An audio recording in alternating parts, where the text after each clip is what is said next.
Playing Bigger, Playing Beautiful, the heart-centered way, where entrepreneurship meets spirituality, explores the intersection of personal fulfillment, spiritual growth, and business success. This podcast delves into the idea that entrepreneurship isn't just about profits or growing small to medium-sized businesses. It's also about embracing purpose, meaning, and inner growth. Each episode features conversations with entrepreneurs, thought leaders, and spiritual practitioners who share their journeys of building businesses that align with their highest values and deepest callings. I'm your host, Debbie Zita, best-selling author, meditation guide, Australia's leading heart-centered success coach, creator of the 6 Selves model of self-inquiry, and founder of the Heart-Centered Way, dedicated to helping heart-centered humans cultivate more time, energy, money, and wisdom. Welcome, beautiful Norah. I'm so grateful to be spending this time with you. Can you please let us know your name and also where you're based and what you do? So my name is Norah Copithorne.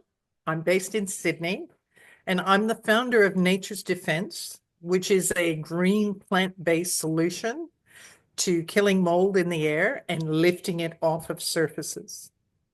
So cool. And how long have you been doing that for?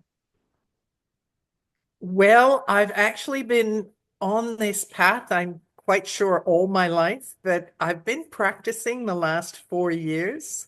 I had the business as a hobby for 3, and I was very blessed to meet someone who was a startup expert who said, Norah, you've got to make this a business. And if you're going to make this a business, you need a proper brand name. You need to make your own products. You have to structure it as a business and have a target market. Are you going to deal with retail and individuals, or are you going to deal with commercial and just deal with businesses and let them share what you're talking about with their clients? Which way do you want to do this? And I went, okay, this makes sense. It's terrifying and it makes sense. So I went, yes, I'll deal with commercial businesses. I will change my name and I will go out and manufacture the products.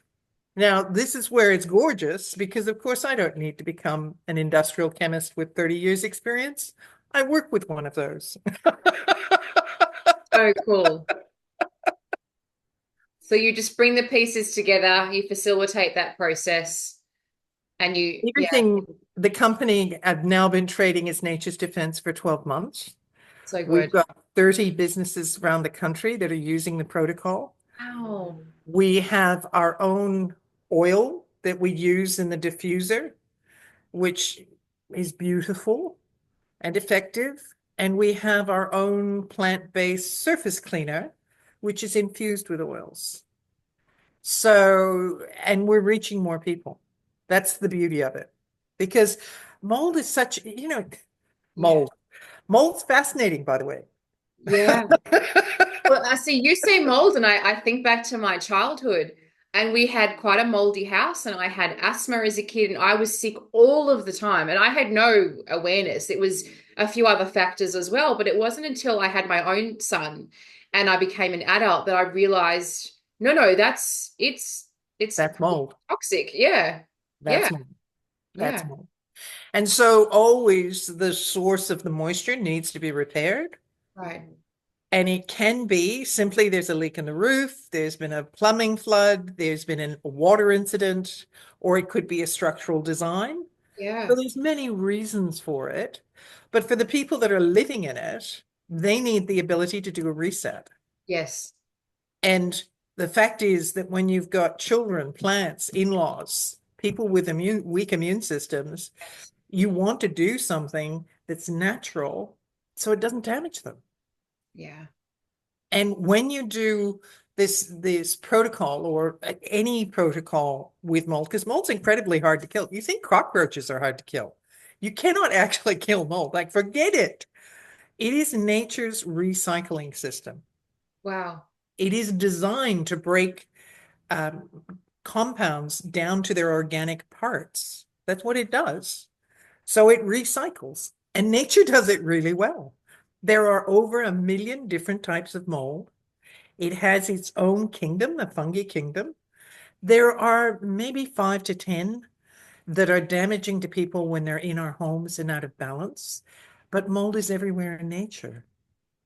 So when you're testing to see if there's mold in the home, always you do a baseline test outside the home to understand what the environment has. It's a very holistic approach when you're looking at discerning and looking at what remediation is required for mold. The protocol and the products that we have are one piece of the puzzle. We do the clean and the reset. But to look at the overall problem of what's going on in the building, it can take a gentleman or a person that is a builder to actually go and do the detective work, or someone trained in understanding and identifying where the moisture is present in the home and how it's getting there.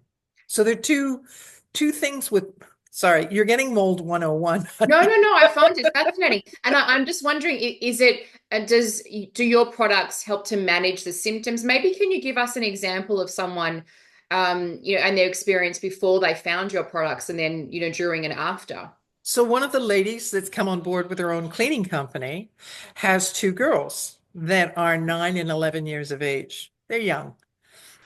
And one of the things we encourage people to do is to use the product and go through the protocol at home or at a loved one's, or, in a soft entry point and get the experience. She did this at home and her girls had asthma. Yeah. They don't now. As you experienced in your childhood, if your family had been aware of it and adopted the protocol, you would have had a means of dealing with it. And the trick with mold, we don't always see it. It's not always visible, and you don't always smell it.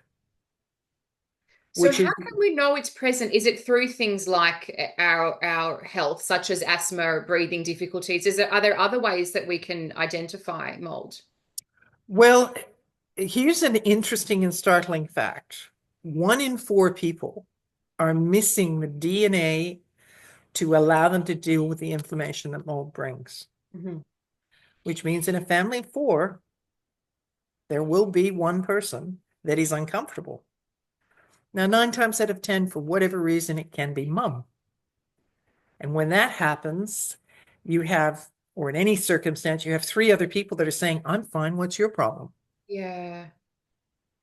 So if the person that's impacted then goes to a typical GP, there'll be maybe antidepressants, which have antihistamines in them, which will deal with the inflammation in the short term, but it sends it down a different path. So interesting. So if people become aware that if you are impacted, go to a holistic medical practitioner, and no disrespect to GPs. Yeah. GPs have so much information they carry. Yes. The integrative health professional Yes. will take a look a bit broader. And they Yes. can do, there's a blood test you can do to find Wow. out if there's mold in your body. Because when mold is in your environment, that's one thing. But mold is an airborne spore. So if you inhale it and it goes into your lungs, which is what happens to a lot of young people Yeah. or vulnerable people, it can take up residence in the moisture that we carry in our lungs, in our eyes, in our ears. So it's an awareness, and it's to be respected, but it's also important to understand you can deal with it. And when we deal with it in the house before it gets to that level, we're doing a reset.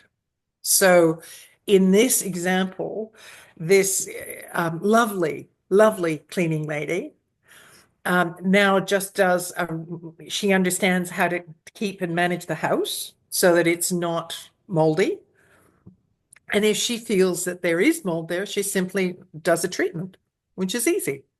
Wow. So I've structured the business so that it has kits and bundles, business bundles that people come on board, and they not only get the tools and supplies to do the mold, they get the learning, because you need to understand the protocol. You need to understand what mold is, because half of your time is spent educating people. Hmm. And there's two reasons that mold can be present. One is a lifestyle issue. So God help us with teenagers that throw towels in the corner that are damp and leave them there for 48 hours because all mold needs to grow is moisture and dust for Mhm. 48 hours. 60% humidity and dust, and you've got mold. Mhm. So any reason, water pooling under the cupboard, in the kitchen because no one knows there's a leak there, Yeah. and dust is everywhere. So lifestyle mold, when each person in the house adds 10 liters of moisture into the air because we inhale and we exhale. Mhm. Showers, baths, we put that moisture into the air. And at some time, we need to have dehumidifiers, or Mhm. we need to check and make sure that venting in the bathroom actually goes to the outside, Yes. not in the roof void above us. And sometimes people will need to actually wire the bathroom fan so that when the light goes on, the fan goes on. Mhm. So there's no option because we all have people that say, oh no, I don't like the fan. God bless them. But that's actually helping I guess, move the particles around the air and get rid of it, I imagine. Enough ventilation is really important to lifting the impact. Ventilation is very important to reduce the humidity. Mm. So there's a number of that. So that's what I call lifestyle. Yeah. Then you have the roof tile that's cracked or broken, and there's a leak, or there's a water base, there's a water event. And that happens, and people don't understand you've got 48 hours to dry it out, or else you'll have mold. So it happens quickly. It's not sort of months and years. It's within 48 hours. It will grow, but Yeah. what happens to have it recognized can take months or years. And Right. sometimes it's not recognized. Yeah. And you have a childhood where you're consistently unwell Yep. because people don't know better, right? It's not that anyone's being malicious, they Yeah. just don't know. Yeah. Yeah, it's amazing if we just had the awareness and had the education how how things can change. It's so simple. Did I hear you say correctly that it stays in your body? So even if you were to leave that environment, um, does it improve within your body, or does it just stay at that same level? So what tends to happen, and there's a gentleman called Dr. Richard Schumacher in the States, who was the first GP to understand the impact of mold on health. Yes. And what tends to happen is that mold becomes the underlying problem that provokes CIRS, which is chronic inflammation or chronic immune respiratory system, chronic conditions, because the body is trying to solve a problem of inflammation that mold brings and it can't. But what happens is the immune system consistently tries to solve the impossible problem and doesn't do the day job of health. Right. So for those people, it can be a very awkward and challenging situation because the number one thing they need to do is have it recognized and then to have it diagnosed. So living in a moldy environment can be tracked back to the underlying condition, the initial condition that led to other chronic conditions because people didn't know better. So we Yeah. have to do more than just moving and changing an environment. It's actually also then treating the physical body Well, it's as well. understanding that it can, for 1 in 4 people, right, that are vulnerable to mold, it's a real issue. Oh, And wow. then they end up having a childhood where they're consistently not well. And if you can get into a healthy environment, that's great. And if your body can deal when it's not got the added pressure of dealing with it every day, if it has enough wherewithal that it can address it. Yes. But it's good to be aware. It's good to go to a health professional. I work with buildings, I don't work with people.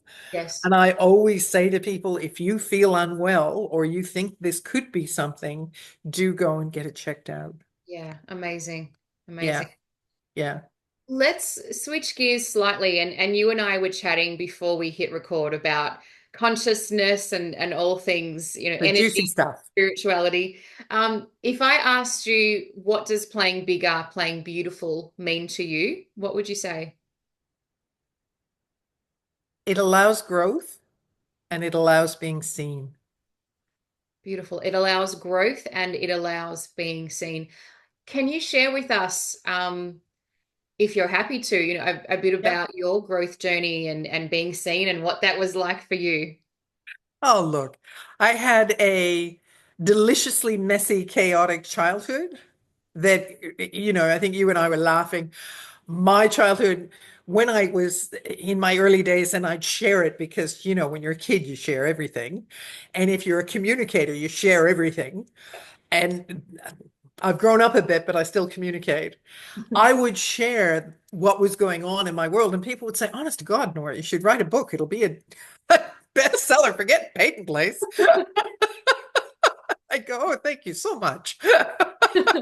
So I shut down and I stopped talking about it.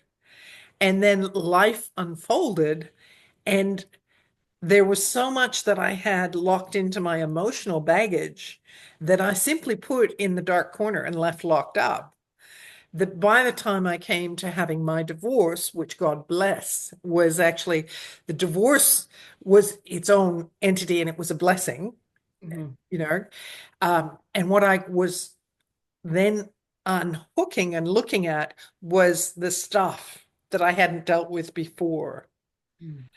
And I'm not dealing with it anymore because I've got gray hair, wrinkles, and attitude, but I still find stuff that I'm unpacking Yeah. and going, oh my goodness, I know where that comes from, right? Wow. And the beautiful journey that I've got with Nature's Defense, which is so aligned because it helps people. It helps the businesses, it helps the end individuals, and it's juicy. It's just a win-win-win-win on so many levels. And it takes a huge amount of courage to actually stand up there and say, by the way, I've got a green product that works in a world that looks at chemicals and goes, no, you don't. Wow. Do you feel like you had to do some work on yourself to really get to that point where you could be, Huge, running this? Yeah, there's a lot of inner huge. work, right? Yeah, Yeah. huge, huge. To allow myself to be the authority, to allow Yes. myself to be enough. Yeah. In because I don't know about you, Deb, but I wanted to be perfect. I'm a girl, I'm a woman, right? So I was taught, be helpful, be supportive, and I love being supportive. I love being nurturing of other people. And I still had that flip side of how do I love myself and what does it look like? And Yeah. what are my expectations of me? I had a lot of growing up to do in the last 3 years. And it feels really good to be here. And I can totally understand anyone on the journey that's looking at it because in my head, right, I can say, well, why didn't you do this at 44? Yeah. Why did you have to wait until you had gray hair and wrinkles? And I had to wait there because that's the right time for me. Yeah. So that acceptance of my journey and where I'm at, I practice on a regular basis because otherwise I window shop and I go, no, no, I want that light. Or, oh, I really like that one in green. Oh, yes. Yes, we're talking, Right. that was what prompted us to go, we have to do the podcast today because we're talking about this idea of, um, looking around and seeing the other lifestyles of other people and going, oh, I might like that. And I was sharing with you that, up until probably a year or two ago, I was very much just focused on my own inner journey and my center and my spiritual practice. And then something shifted for me, I think, in my early 40s, where I thought, I want a bit more balance. I've been so focused on my spiritual quest and so focused on understanding who I am at that soul, heart, spirit level. I also just kind of want to be human and, buy a t-shirt and have a coffee. And, so now for me, it's like, how do I blend those deep awarenesses that I've had, like the out of body experiences and the awareness of, unconditional love and bliss and transcendence and, all the things that you have if you're blessed enough. And I feel very, very blessed to have been able to have those experiences.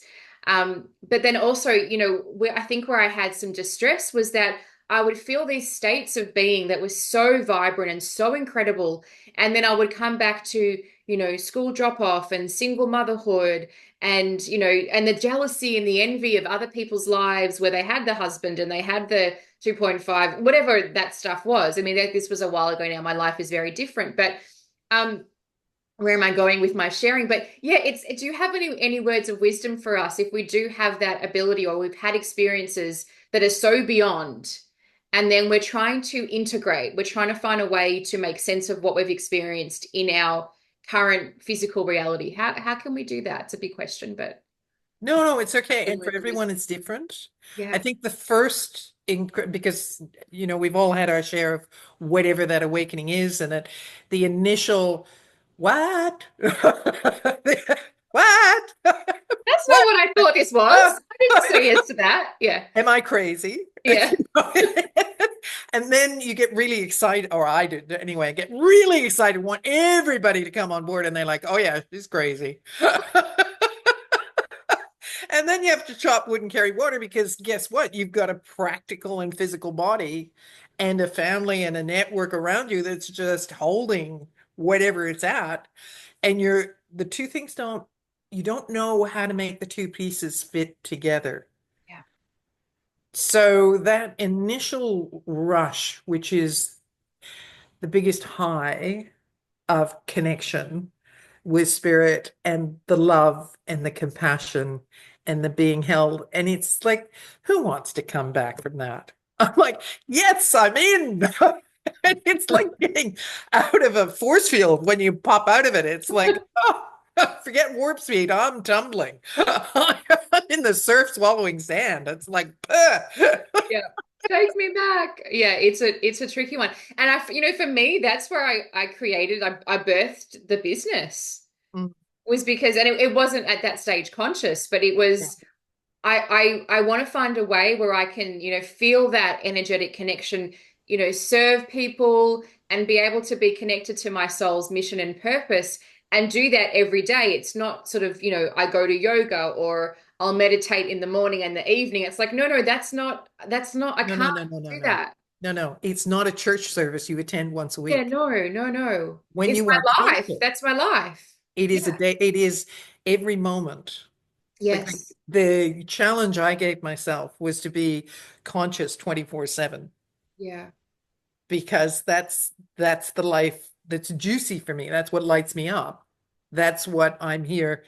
It's just the big purpose of why I'm here and how to hold that energy and still be practical and engage with the world and doing it with a loving, compassionate heart. Yes. So when I do talk to the tax office, I can be kind to the other person on the end of the phone and say, how is your day going? And mean it. And when I get the telemarketer on the phone from India or God knows where, I Yes. can say, thank you so much. No, I'm not interested. Have a good day and mean it. Yes. Because it doesn't mean that I say, I had this impression that when we're loving, compassionate heart, we say yes to everything, or we're soft, or we're kind, and it took me a while to understand loving compassion and having a good no, but to do it with love instead of, be an axe murderer. That's that's one extreme, yes. And I'm so glad that you said this because when I was looking at the heart-centered way and what we're about and what the values are, I was looking at my own experience, which was my heart was so open, and that was a natural state for me from when I was little. I was like, I'm a social worker, I'm a counselor. I'm like, that's the role I played before I actually played that role. And then I actively went to pursue opening of the heart in a very spiritual way. So I was this, very open, beautiful kind of instrument. But then also that brought in some distressing situations Yeah, for people that were not of that same vibration, but I didn't have the awareness at the time. So when I was looking at our values for the heart-centered way, it's yeah. kindness, compassion. It's also strength and resilience.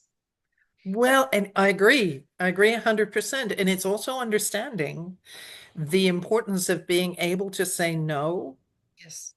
and to hold the filters. I say to some people in my world that um, I don't I don't walk closely beside them in this moment. The price of admission is love. So to come back into my world requires a loving heart, and the door is open. There's very few people that I actually say, no, thank you.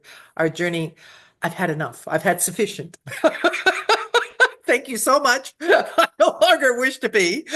Whatever it is, nope, that's okay. I got the memo. Can Not I doing ask that you, what again. are your thoughts about, sometimes we see these things, particularly I see it on Instagram, around, no more toxic people in my life. And I don't have like, and I know where I stand with that, but I'm curious to find out, when you see those types of posts, what do you think about them? So when I come across toxic people in my world, Yeah. depending on where I'm at in my own world in that moment, okay, I'd love to say that I'm a divine being and it's always sweetness and light. Sometimes I can reflect toxicity back at them, Yeah. right? And I go, oh, Nora, you fell off the divine pedestal. Other times I can sit there and just observe them and understand the world that they're creating for themselves. And oftentimes, Deb, I think we're put in positions to give people choices and to give them an example and to give them, the choice is always theirs. And I have no desire to be a martyr, but I will happily sit in a situation or be a buffer with soft edges. And I have been in toxic situations before where I've really understood the individual that I'm with has never experienced a loving heart. And if you've never experienced a loving heart, how do you, the only way to do it is to go through it. It's so powerful. There's a quote, I don't know who said it, but there was a friend mentor many years ago who used to say this, which is, in a family of thieves, the one who doesn't steal feels guilty. Yep. So we know what we know. We know the conditioning of our family of origin, our tribe, our culture. And unless we've actively ventured out, beyond just kind of scrolling on a screen, because that's a part of it. But, travel, exploration through friendships, relationship, food, reading, going on spiritual quests, going on pilgrimages and retreats and doing ceremonies and things that really take us out of that daily consciousness. Unless we do that, we don't know. So yeah, if you're meeting someone who's toxic, or I would probably say displaying toxic behavior, Or we have troubled. an opportunity. Yeah, or troubled. Did you say troubled? Yeah. Yeah, they're troubled. There's something that's happening. We can come at that and go, just, I cut you off, toxic person. Or we can come at that, because for me, that is actually a closed heart way of doing things, right? Very judgmental. Hearted way. Yeah, very judgmental. Because what if And that was you at some point? they're not wrong in saying the individual is toxic because, that is a correct assessment. How we engage with that is up to us. And there's an old story, right, of the person that protected themselves so much, they had an ivory tower with no doors and no windows. Mm. So it's important that we can hold our space and be an observer and be protected in ourselves. We're not in danger. Yes. And we don't need to do it every day, all the time. There are some people that, bless, they're challenging. And I love them dearly. And I choose when I'm in the right humor to ring them up and have a conversation. And they love me. I know they love me. And I love them right back. Mm. If I didn't choose when I spoke with them, it would be a different outcome. But I do it when I'm buoyant and I can Yes. share all the love that I have. And when we have a loving heart and we're having a good day, to be around someone that isn't really ticks them off. Like it's an effort for them too. Wasn't sure where you were going with that one. It can go one of two ways. They feel very loved and welcoming, or they can just get really ticked off or pissed off. Yeah. Well, Why it's is she so frustrating. happy? Why is Well, she smiling? Yeah. yeah, it's like they're not there. And when the energy is disparate to that degree, Mm. it can be very annoying and very irritating because if you're locked in that space, you don't know how to get out of it. Now, the difference is if you want to, or if you're willing to go through the discomfort and the effort to gather the tools. Yes.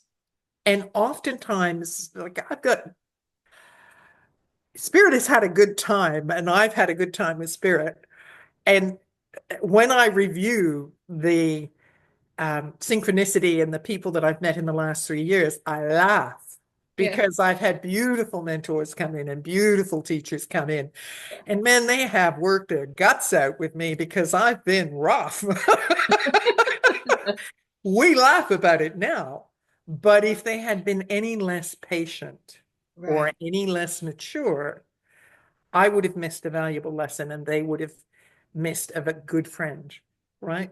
So, and it's always our choice because it would, if it's not me or it's not them, there will be another teacher because Spirit never quits on us. Hmm. Spirit loves us forever, right? Whether we're good, bad, or indifferent. And when we go home to Spirit and we have a debrief, right? You've got to be kidding me. Oh, those debriefs. I hope that they have good coffee at those debrief sessions because I'm back on the caffeine. I was decaf for a while, but yeah. So I'm so sorry, honey, but I truly believe that one of the ways they get us to sign up on our lives, I know it was certainly, I'm Yeah. sure it was valid for me, was you can, here's your life, and you can have all the coffee you want and all the chocolate. And I didn't even look at the terms. I just went, I'm in. Coffee and chocolate. I'm done. Where do I Now sign I'm up? teeing up a few friends to say, guys, when I'm over on the other side and getting tempted, Yes. I need you to remind me. I know. We have to read the terms and conditions, Nora. We have to I didn't. I just No, went, no, yeah, I okay. didn't either. Because one of my biggest lessons, which I think is for every being, but certainly definitely me, was patience. So I was like, yeah, let's just go, let's do this. And then it's like, wait, what? What are we doing? Yeah. Well, the optimism, because the energy is so different in Spirit, I'm sure, Oh yeah. that when we come to the density of this lifetime, Yeah. and you know, everybody loves to the degree that they can. And I feel so blessed when it's a juicy day, because for me, a juicy day is connection. It's Mhm. conversations like this. Yeah. And that's the priority, but that's my world. But it does lighten the load. It is sharing that infusion of joy. People can, it's like a hit. They can enjoy it or pass on it. That's their choice. My choice is to share it. Yeah. And so everybody does according to their nature, according to their learning. So Absolutely. blessed be, right? Yeah. And I think, that's where having community and like-minded, like-hearted people is, so important. For many years I felt so alone and just isolated and misunderstood.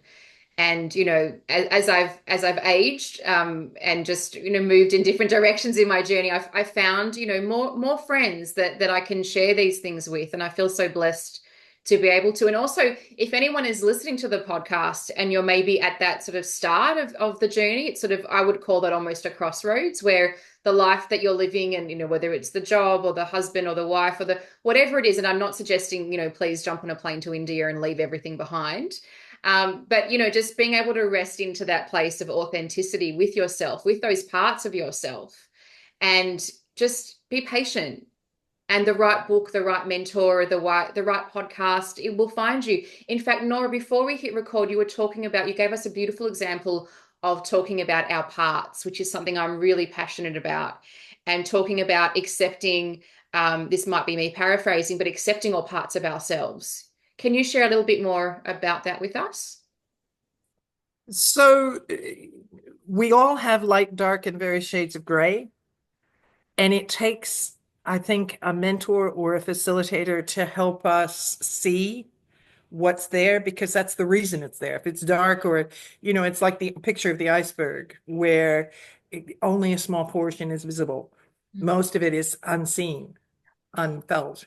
And when we ask for help and actually surrender to the fact that we need help, always the teacher appears, and trusting ourselves to take the baby steps.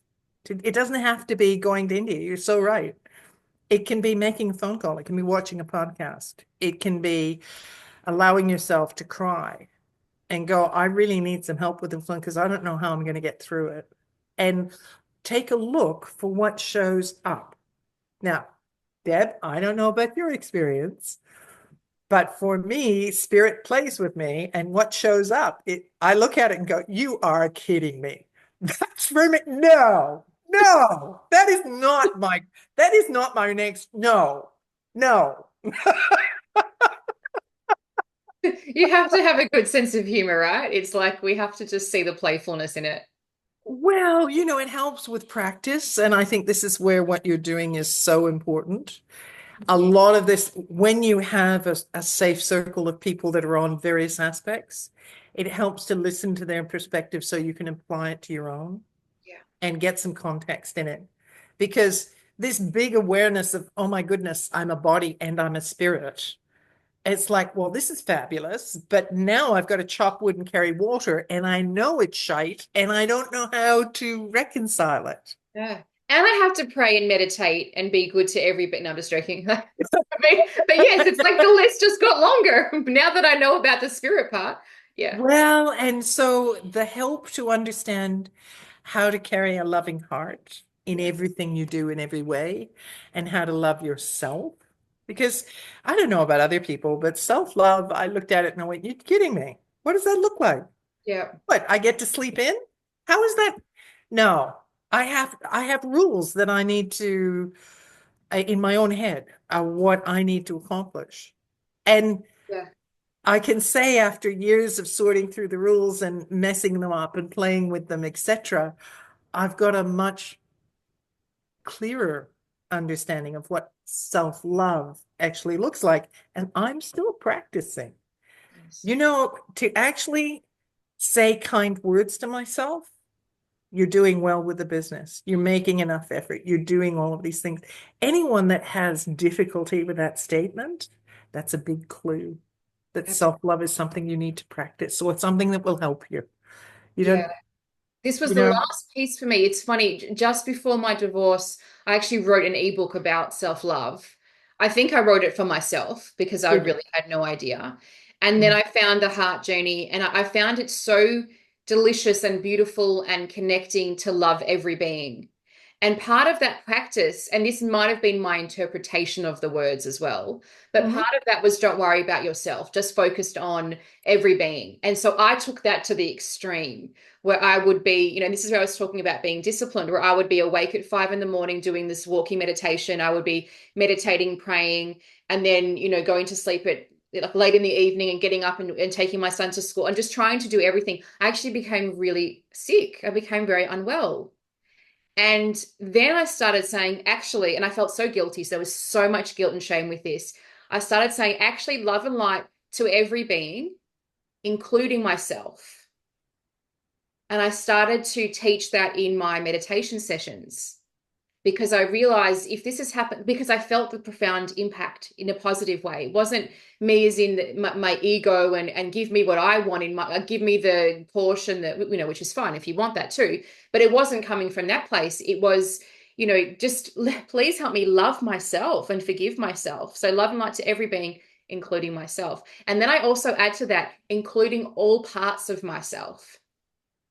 And it's so beautiful if you're in that space, in that Zen zone, and your heart is open, and you hear whether it's me or someone else guiding and saying, love and light to every being, love and light to myself, including all parts of myself. It's just, it's so, yeah, I can Very powerful. feel it's beautiful. And here's the trick, Deb, Yeah. because when we say the word, understanding how to apply them. Yes.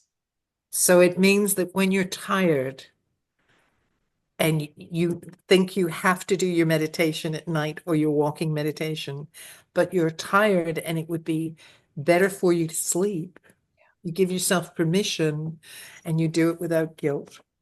I had a beautiful girlfriend, and I did not expect us to go in this direction, but I feel very strongly too. A beautiful girlfriend who I loved dearly. She was almost like a sister to me, and she was involved in the practice. And she was very, very disciplined. In fact, she was one of the people that would encourage me to be so disciplined.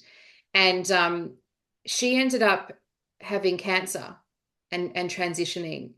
Hmm. And a year before she passed, she said to me, "We have to meditate and walk more." And I said, "Why?" Because we don't have time, right? And she felt there was some cosmic something sort of happening. And it was around sort of the pandemic, and just it was just after actually. But she was very charismatic and very kind of strong-willed. So it was hard to say no to her. But I actually said to her, "No, no, I love you, but no, I need to go home and rest now." And then we soon found out that she had the cancer, and she transitioned approximately sort of a year after that. So I think it's amazing how I think our soul knows our own timing of things. Because for her, yes, the end was near. Her physical life was coming to an end, and our time, our friendship was coming to an end in that way. But Well, for in the me, my truth transition, it was different. The changes. transition, that's right, because it hasn't Yeah, ended, it's yeah, transitioned. yeah. But it wasn't for me. My truth was actually I was then preparing for her departure, and the grief that that was going to trigger in me, because there's been a lot of grief in this incarnation for me, and I needed to actually rest my physical body to prepare for the processing emotionally that that news was going to have on me. You actually, and so here's the gift in that is Yeah. to understand that you looking after yourself is allowed, Yes. and to be allowed to do that without guilt, because her journey is her journey. Yeah. And you have a world around you that you light up and you energize and you fuel. Yes. And you have a responsibility to yourself to Yes. understand the boundaries and what's required. And each of us is different, right? And I don't know anyone who makes that decision easily. Yeah. It's a tough one. And it is the push-pull of wanting to help and understanding this is what I can do today. And this is the best way that I can help today. And trusting that the help will be there from spirit. Yeah. It doesn't have to be from you. That's And I right. think that understanding is one of the next things. We think sometimes we have to do everything ourselves, and handing it over and saying, guys, I need some help with this. I can do this bit. I'll keep my eyes open and I'll lean in. That's showing up and taking action Yes. is so important. Reading a book is one thing, but applying what the book is telling is the action. And without applying action, nothing happens. Yes. And I think also so beautifully said. And also, balancing our physical well-being with the spiritual journey. So we can also, as spiritual beings, intend to be in two locations. If your physical body needs rest, but you need to energetically be somewhere else, we can intend for that to happen, not as an escape, but on those occasions where the physical body is recovering or upgrading. So, there's a different conversation on this one with the upgrades and Yeah. how that's reflected in our physical beings. Yeah. But coming to understand the place of physical, mental, and ego in our hearts. And I I actually went through a process Yeah.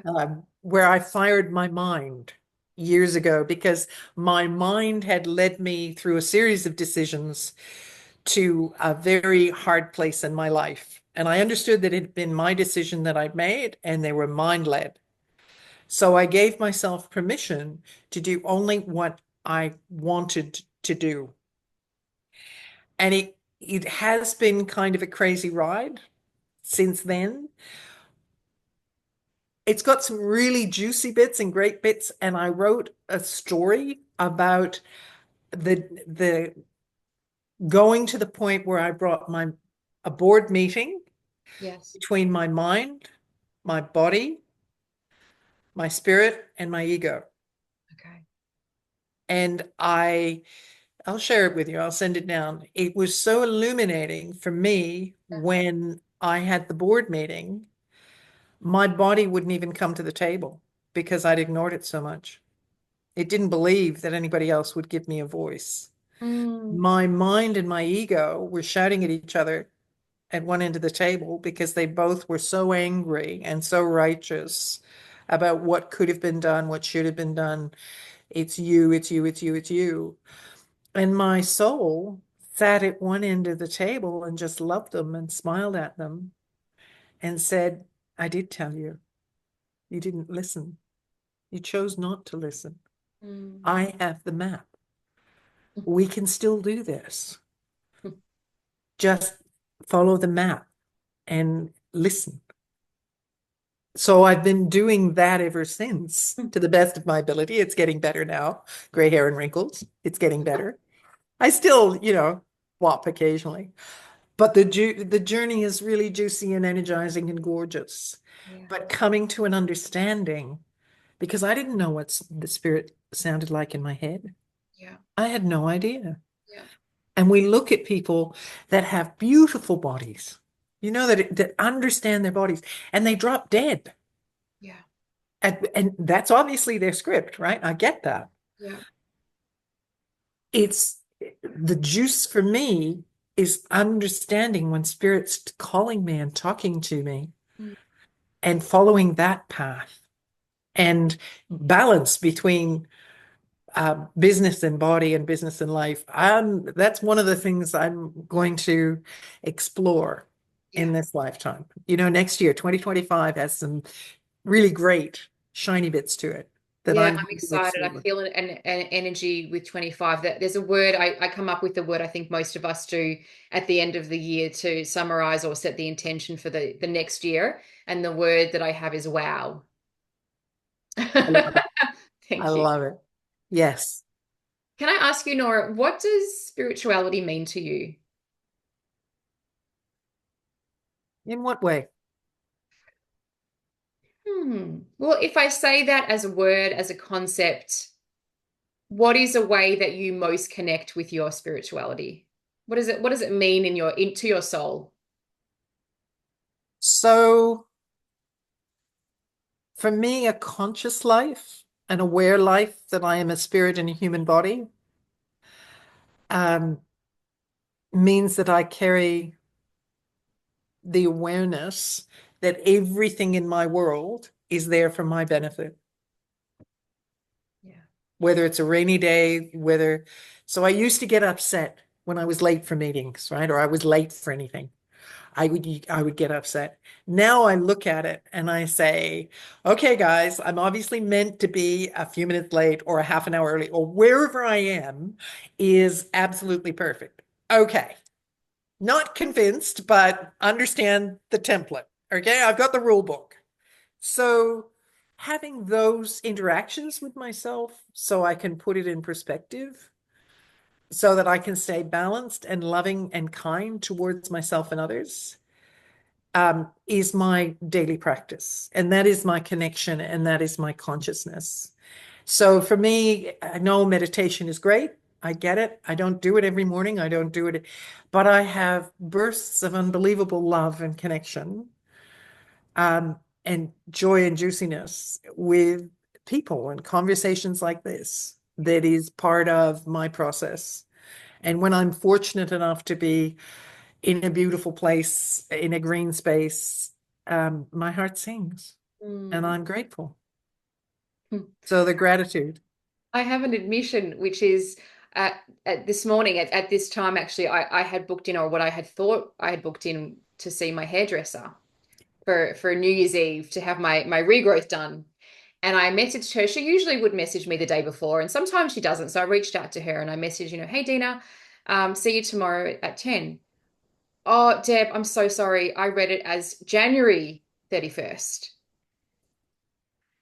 And Wow. I totally went into my ego for a moment. I was like, oh, but it says, da, da, da. And she's like, I'm so sorry, I'm away. I was like, okay, no, that's fine. And I was a bit, sort of the whole evening.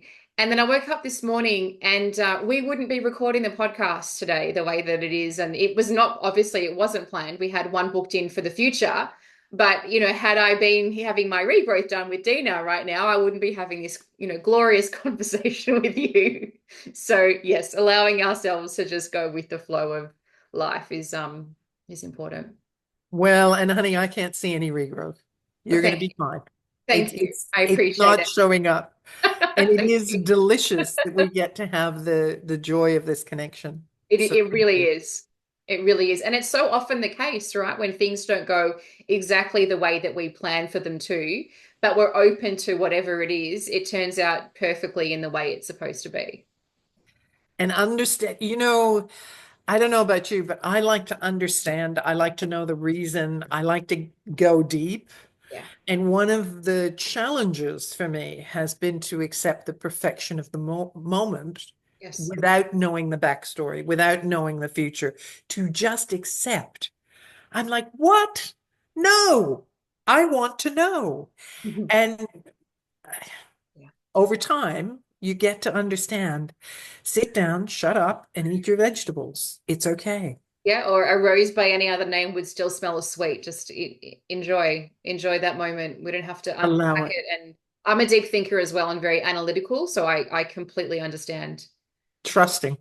Yeah, and Trust is big. just enjoy, just be, enjoy. Yeah, But, I get it because we don't live in a world of trust. We live in a world of illusion. yeah, And yet, the only thing, when we can learn to trust ourselves, that's such a big gift. yes, Our heart is the map, and trusting how we feel, if we can get there, we're ahead of the game. absolutely, absolutely.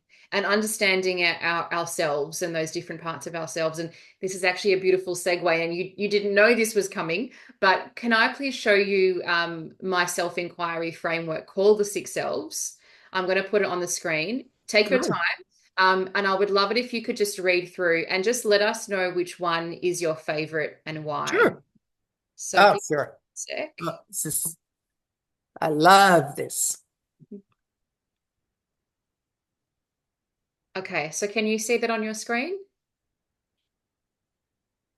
I'm just going to scroll up for you. So there's another one underneath it. So, Deb, I don't even need to.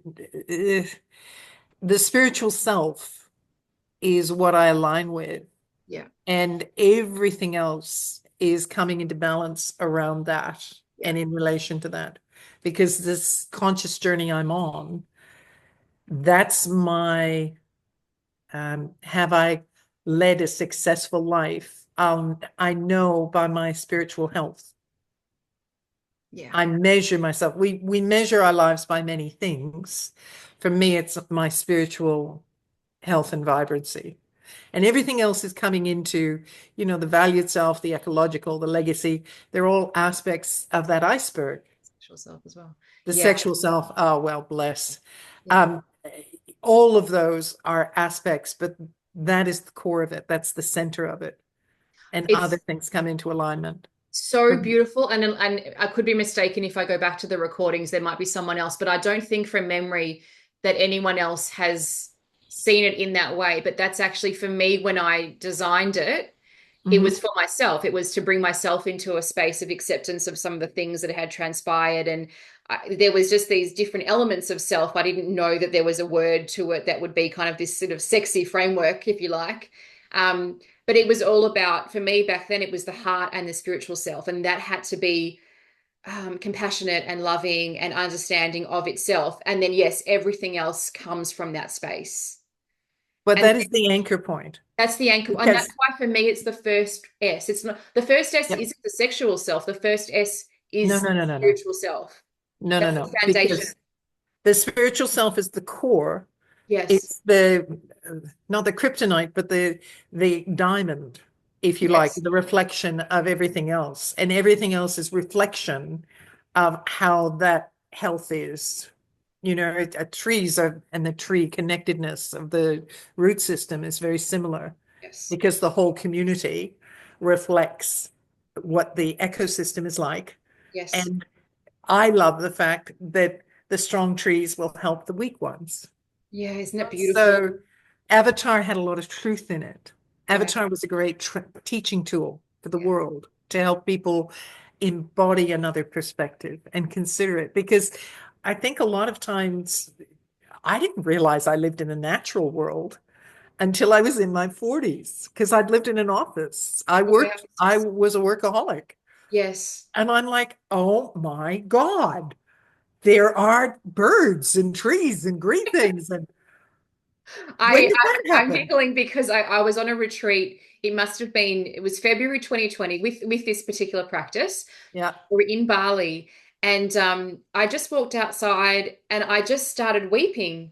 And people around me, "Wait, are you okay?" And I'm like, yeah, no. Normally I was crying because there was something dramatic happening. So, but no, this was actually, I was weeping in gratitude because I saw a tree. And then I'm thinking, did we take something? Was there something in the water? Is like, what's happening here?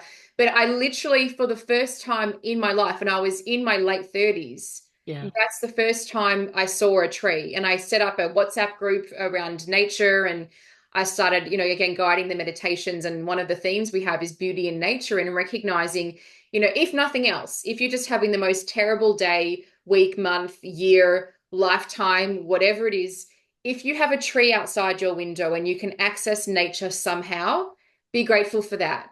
Look at it, be out in it, because that's a gift. That is a gift.